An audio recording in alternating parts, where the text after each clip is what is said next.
नमस्कार विद्यार्थी मित्रमैत्रिणींनो, इयत्ता 9वी राज्यशास्त्राचा 6वा धडा आंतरराष्ट्रीय समस्या या धड्याचा स्वाध्याय आपण आता इथे सोडवणार आहोत. दिलेल्या पर्यायांपैकी योग्य पर्याय निवडून विधाने पुन्हा लिहायची आहेत. 1.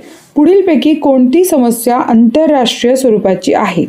महाराष्ट्र कर्नाटक सीमावाद, कावेरी पाणी वाटप, निर्वासितांचे प्रश्न, आंध्र प्रदेशातील नक्षलवाद. उत्तर आहे निर्वासितांचे प्रश्न ही समस्या आंतरराष्ट्रीय स्वरूपाची आहे. 2.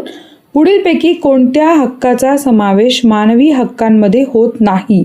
रोजगाराचा अधिकार, माहितीचा अधिकार, बालकांचे अधिकार, समान कामासाठी समान वेतन. तर माहितीचा अधिकार हा समावेश मानवी हक्कांमध्ये होत नाही. 3. पुढीलपैकी कोणता दिन आंतरराष्ट्रीय स्तरावर साजरा केला जातो? शिक्षक दिन, बाल दिन, वसुंधरा दिन, ध्वज दिन. तर वसुंधरा दिन हा आंतरराष्ट्रीय स्तरावर साजरा केला जातो. प्रश्न दुसरा आहे, पुढील विधाने चूक की बरोबर ते सकारण स्पष्ट करा. 1. पर्यावरणीय ऱ्हासावर उपाययोजना शोधण्यासाठी सर्व राष्ट्रांनी सहकार्य करणे गरजेचे. उत्तर, हे विधान बरोबर आहे, कारण वातावरण प्रदूषित झाल्यामुळे किंवा तेलाच्या आणि वायुगळतीमुळे पर्यावरणाला निर्माण होणारा धोका हा एक राष्ट्रापुरता मर्यादित राहत नाही. 2. तसेच त्याचे परिणाम दीर्घकालीन असतात, त्यामुळे पर्यावरण ऱ्हासावर उपाययोजना शोधण्यासाठी सर्व राष्ट्रांनी सहकार्य करणे गरजेचे आहे. 2. निर्वासितांना आश्रय देण्यास राष्ट्रे तयार होतात. उत्तर, हे विधान चूक आहे, कारण पहिला मुद्दा, निर्वासितांची संख्या वाढल्यामुळे राष्ट्रावरचा बोजा अधिक वाढतो. 2.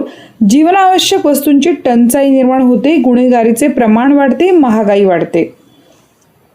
तिसरा मुद्दा आहे, स्थानिकांच्या नोकऱ्यांवर गदा येते, शांतता व सुव्यवस्थेचा प्रश्न निर्माण होतो, अशा अनेक समस्या निर्माण होतात, त्यामुळे निर्वासितांना आश्रय देण्यास अनेक राष्ट्रे तयार होत नाहीत. प्रश्न तिसरा आहे, पुढील संकल्पना स्पष्ट करा. पहिली संकल्पना आहे मानवी हक्क. याचं उत्तर 1. मानवी हक्क म्हणजे माणूस म्हणून आणि समाजाचा एक घटक म्हणून जगण्यासाठी आवश्यक असलेले हक्क होय. 2.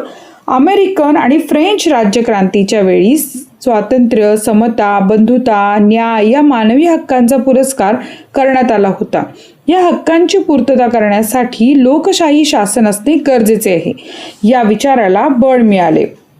3. मानवी हक्कांमध्ये जीविताचा हक्क, अन्न, वस्त्र, निवारा, शिक्षण आणि आरोग्य या प्रमुख हक्कांचा समावेश होतो. हे हक्क मूलभूत असतात. हे हक्क सर्वांना प्राप्त होतील हे बघणे ही राज्याची जबाबदारी असते. मानवी हक्कांना आता जागतिक स्वरूप प्राप्त झाले आहे. पुढचा आहे मुद्दा, पर्यावरणीय ऱ्हास. तर ही संकल्पना बघा. उत्तर, वनस्पती व प्राणी यांच्या प्रजाती नष्ट होणे, मातीचा कस कमी होणे, पाण्याची टंचाई, पावसाचे प्रमाण कमी जास्त होणे, तापमान वाढ, नद्या तलाव आटणे, नद्या व समुद्राचे प्रदूषण, नवीन रोगांची निर्मिती, आम्ल पर्जन्य, ओझोन थराचे विरळ होणे या सर्वांमुळे पर्यावरणाचा ऱ्हास होतो. 2. पर्यावरणीय ऱ्हासाचे दुष्परिणाम हे विशिष्ट राष्ट्रापुरते मर्यादित असले तरी त्याचा दीर्घकालीन परिणामामुळे त्या प्रश्नांना जागतिक स्वरूप प्राप्त होते. 3. दहशतवाद. उत्तर, 1. राजकीय उद्दिष्टे साध्य करण्यासाठी सर्वसामान्य आणि निरपराध नागरिक व्यवस्थेच्या विरोधात हिंसेचा वापर करणे आणि तशी धमकी देणे आणि त्यायोगे समाजामध्ये भीती आणि दहशत पसरवणे याला दहशतवाद असे म्हणतात. 2. दहशतवाद म्हणजे संघटित आणि नियोजनबद्ध पद्धतीने केलेली हिंसा होय. तिसरा मुद्दा आहे, वाढत्या दहशतवादामुळे देशाच्या बाह्य सुरक्षेबरोबर अंतर्गत सुरक्षा देखील धोका निर्माण होतो. 4. दहशतवाद ही जागतिक समस्या मानली जाते. प्रश्न चौथा आहे, दिलेल्या सूचनेप्रमाणे कृती करायची. पुढील संकल्पना चित्र पूर्ण करायचे. पर्यावरण ऱ्हासाची कारणे, दृश्य परिणाम आणि उपाययोजना आपल्याला सांगायच्या. तर पहिलं पर्यावरण ऱ्हासाची कारणे बघूयात. शेतीत मोठ्या प्रमाणावर वापरली जाणारी रासायनिक खते आणि कीटकनाशके. 2. वाहनांमुळे होणारे ध्वनी प्रदूषण. 3. अणुऊर्जा भट्ट्यांमधून होणारा किरणोत्सर्ग. 4. तेल गळती किंवा रासायनिक वायूंची गळती. पर्यावरणीय ऱ्हास दृश्य परिणाम. 1. वनस्पती व प्राणी यांच्या प्रजाती नष्ट होणे. 2. नद्या व समुद्राचे प्रदूषण. 3. ओझोन थराचे विस्क होणे, तापमान वाढ. पर्यावरणीय ऱ्हास उपाययोजना जंगलतोड थांबवणे व वृक्षारोपण करणे. 2 सौर ऊर्जेची व CNG सारख्या नैसर्गिक वायूचा वापर करणे. 3 नैसर्गिक साधनसंपत्तीचा मर्यादित वापर करणे. 4 रासायनिक खतांऐवजी जैविक खतांचा वापर करणे.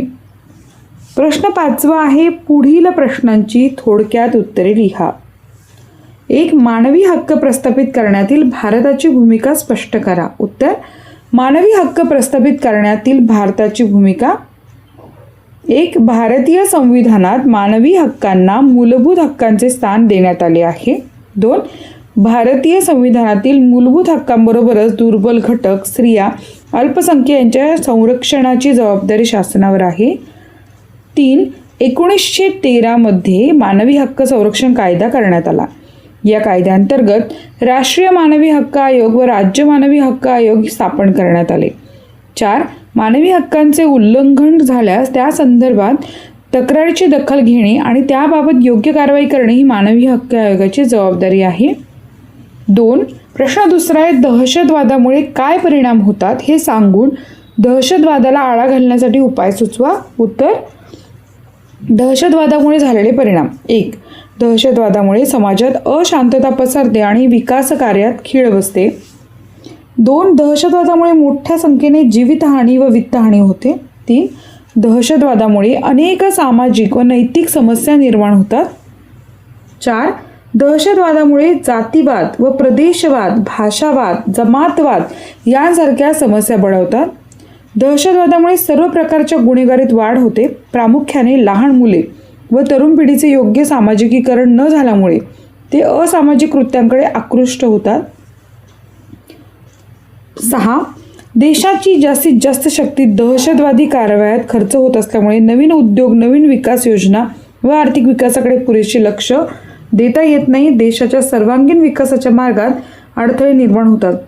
दहशतवादामुळे महागाई वाढते, तसेच चोऱ्या, दरोडे, लूटमार, भ्रष्टाचार इत्यादी अनेक असामाजिक प्रकारांना प्रोत्साहन मिळते. 8 दहशतवादामुळे समाजाचे व राष्ट्राचे ऐक्य धोक्यात येते. 9 दहशतवादामुळे लोकशाही प्रणालीवर आघात होतो. 10 दहशतवादामुळे देशाची सुरक्षा धोक्यात येते, त्यामुळे सुरक्षा व्यवस्थेत प्रचंड प्रमाणात खर्च करावा लागतो. आता दहशतवादावर आळा घालण्याचे उपाय बघा. पहिला उपाय, सामाजिक व आर्थिक विषमतेला आळा घालण्यासाठी ठोस उपाय अंमलात आणले पाहिजे.